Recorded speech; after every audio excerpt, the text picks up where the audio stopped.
With all of the carry-ons that there are out there, some of you have been wondering if buying a luxury brand carry-on makes a big difference. And in this video, we're going to find out. So stay tuned.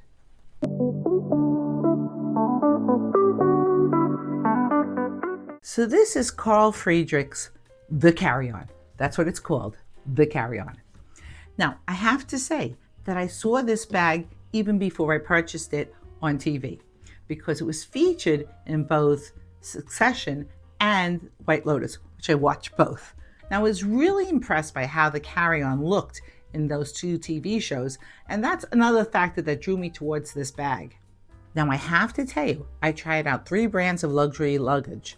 I tried out the Rimowa and I tried out the Tumi, and I decided on the Carl Friedrik because I think for value and quality, this bag was second to none.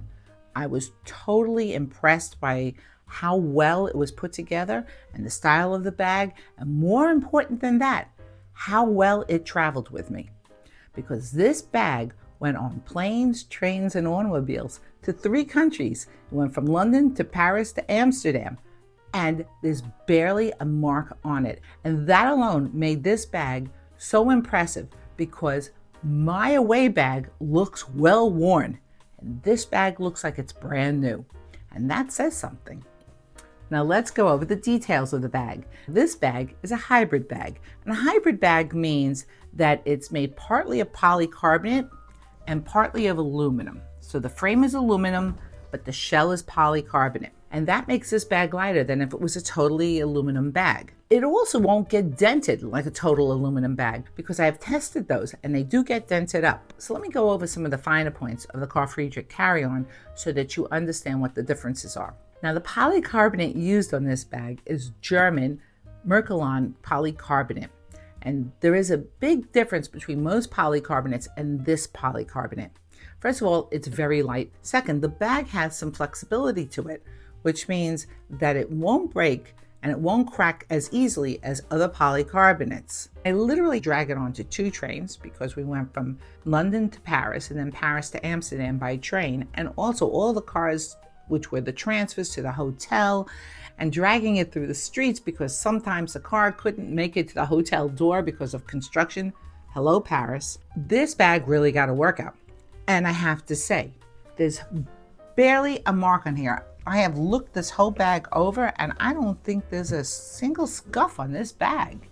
I didn't have to do a single thing to clean it up. My away bag, that's a whole different story. It is scuffed to the max. And so that just shows you there is a difference in polycarbonates. They're not all created equal. Now, as I said earlier, the frame is totally aluminum and riveted very well into the polycarbonate shell. This bag, a trunk style bag, which means all I have to do is use these 2 clasps here to open up the bag, and the bag opens just like that.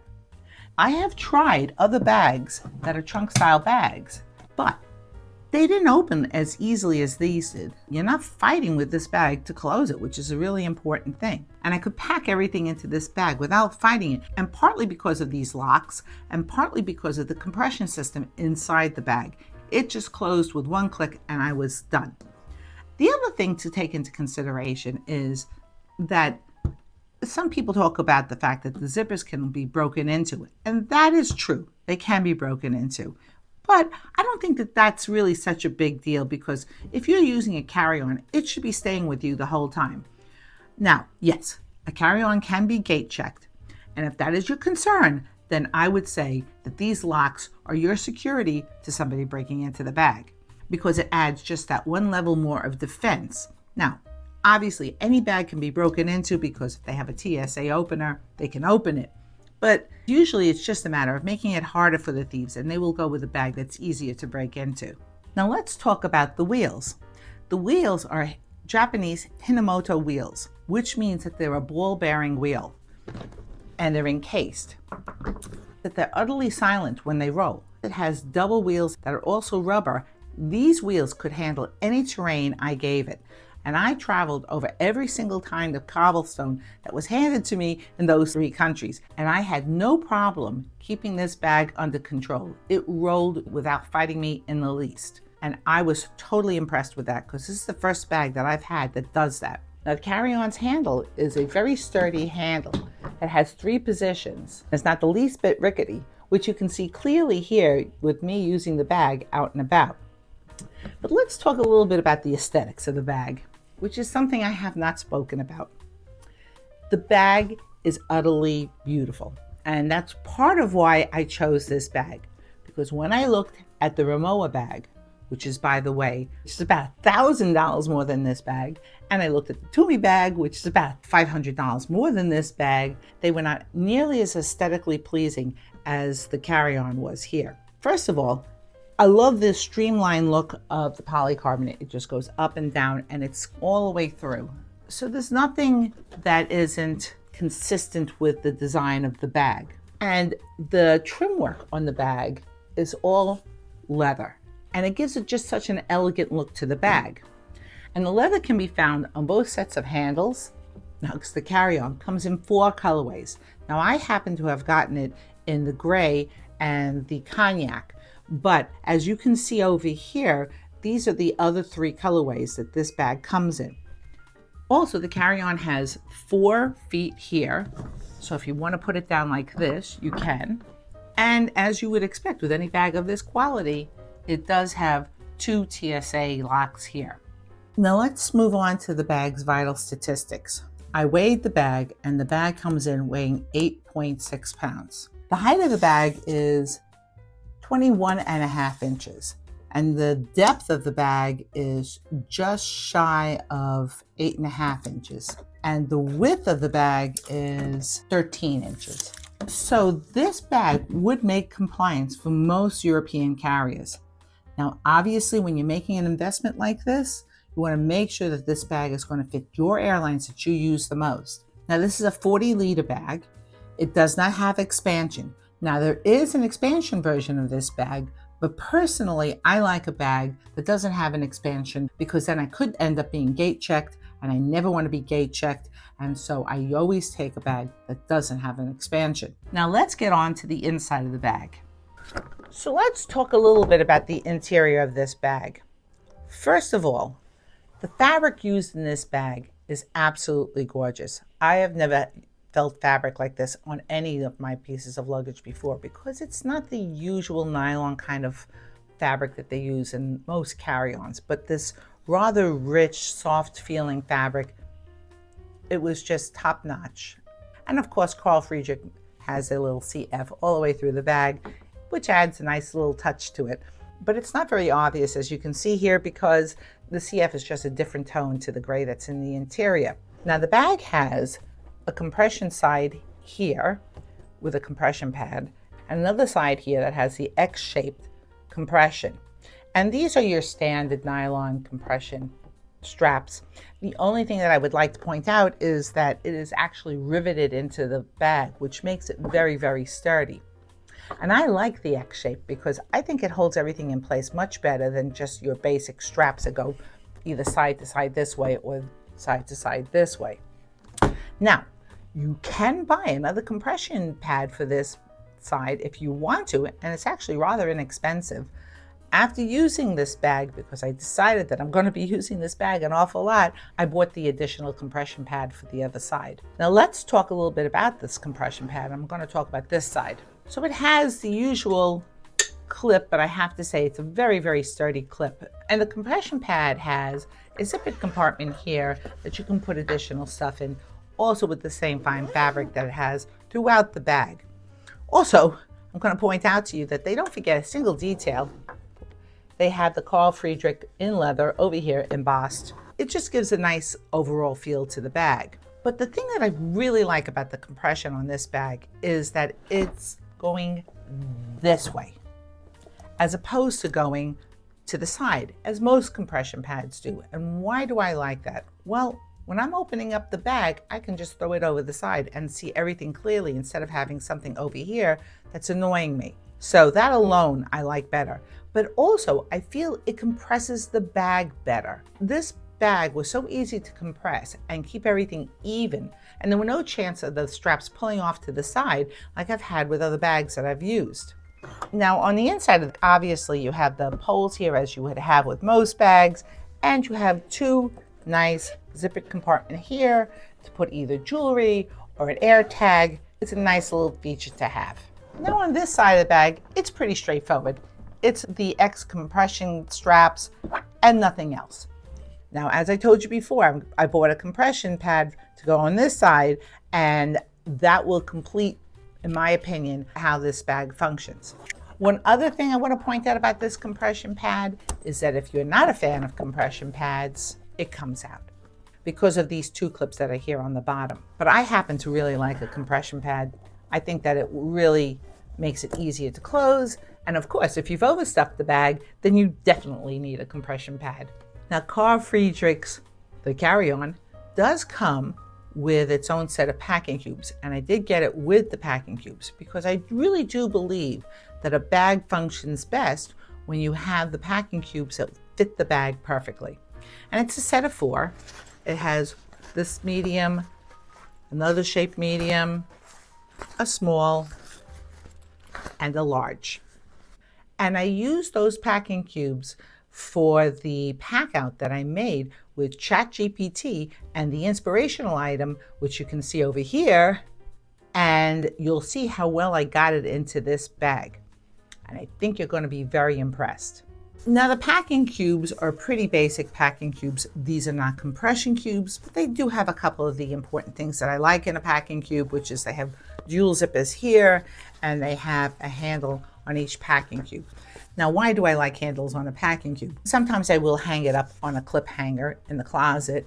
Another reason I like handles on packing cubes is if I'm worried about making compliance, I can weigh each packing cube on its own and make my adjustments before I put everything into the bag. So let's pack the bag. Now, if you have any questions about the Carl Friedrik, the CarryOn luggage, please drop it down in the comment section down below. Also, if you found this video interesting or found any value in it, please don't forget to hit the like and subscribe button because that tells YouTube that you want more of my content delivered to you. So let me show you the pack, and I think you're going to be quite impressed. First of all, full disclosure, I was a naughty girl because if you watch the video about the inspiration piece and using ChatGPT, you'll know how many pieces I was supposed to pack. But I had a last minute little freak out, and I packed 2 extra sweaters in the packing cube. So this now consists of 3 sweaters and a cardigan and my 2 dresses. And I'm going to put that on this side. Now, I have to tell you that underneath here, I packed my hairdryer and my straightener, but I'm not doing that for the sake of this demonstration. Over here, I packed my shirts. And again, I overpacked the shirts because I threw in 5 extra shirts. And it all fits in here. And I'm giving you full disclosure because I want you to know that I'm actually really a human being, and I do have those little extra items that I add to my pack, but I never go overboard, and I make sure that it fits into the packing cube. So there it is, all in the packing cube. And over here, I put my shoes because I had the room. Why not? Now there's this side of the bag to do. In this packing cube, I have all my socks, underwears, bra, and pajamas. I'm going to just slide that over here. I have plenty of room still on top of this. And over here are the pants that I had picked from the previous video, and that I didn't change up at all. So I left that the same, and that I'm putting over here. But I still have plenty of room in this bag, so I am taking my jacket, and I'm not wearing it, and I'm putting it into the bag. Also, items that I'm putting into this side of the bag are my hangers that I take for drying laundry if I'm going to wash it. And I only used it once, but it was great to have because I got spaghetti sauce on my white top, as you could guess. And I put that here. My little convertible purse that is either crossbody or a wristlet, I'm putting on this side, as well as I decided to take not 1, but 2 scarves because I could.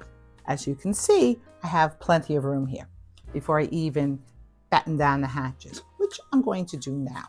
Now, I have to tell you, this is why I like this bag, because as you can see, I'm going to show you, the X compression kept everything in place. Now, if I had the pad on this side, it would be even better. I'm going to do the padded side now. Before I close up this side of the bag, I'm going to put my sun hat into this pocket. I have to tell you, it was not sunny. I did not use this. So that's the way it goes sometimes when you're on vacation. And close that up. And now I'm going to compress. And the bag is compressed. Now let me show you how easy it closes. 1, 2. And I overpacked this bag and it was a breeze to close. And that was part of the pleasure of having this bag. Now I have to say that I felt special using this bag because it does look special. Which leads me to, do I think the bag is worth it? Well, when you're buying a luxury bag, it's an investment. You're buying this bag because this is going to be your one and done bag. So you have to keep that in mind. Another thing that you should know about Carl Friedrik is that they offer a lifetime warranty on their bag for all working parts of the bag. So that's really important because this is an investment piece. And if you're buying a bag as an investment piece, you want to know that it's covered for the lifetime of the bag, that you're going to own it. Now, do I think the bag is worth it? And I'm going to tell you yes. Now, there are bags out there that cost between, $300 to $350. And they are nice bags, but they do get scuffed up and they do fight you with the wheels. They don't respond the same way this bag does. And they also don't look like this after a lot of travel. This bag is scuffless, and all my other bags are covered in scuffs, and they look well worn. And that might be a look you want to sport because it means you traveled a lot, but I kind of a little fussy about how my bags look, and I happen to really like the fact that this bag didn't get scuffed up. Now, compared to the Rimowa bag or the Tumi bag, which are ridiculously priced because they're over $1,000, this bag comes in as $595. And I can appreciate that people would not want to spend that kind of money on a bag. But on the other hand, if you want to buy a bag that's quality made, this bag is that. And you'll have this bag forever. And there's something to be said about that. And also the aesthetics of the Carl Friedrik bag is just absolutely stunning. I just really love it. So the question always comes down to, if you want to buy a one and done bag, then you get this. If you don't, and you don't mind a couple of scuffs on the bag, then maybe you want to go for one of the mid-level bags, like an Away or a Monos or a July bag. Or if you don't mind replacing your bags, or you're only a light traveler and you feel like the $100 to $150 bag does you fine, then go for it. But this bag is definitely worth it for what you get out of the bag. But if you want to see how I packed up my personal item, check out this video over here. Or maybe you want to see this one over here. And I'll see you in my next one. Bye!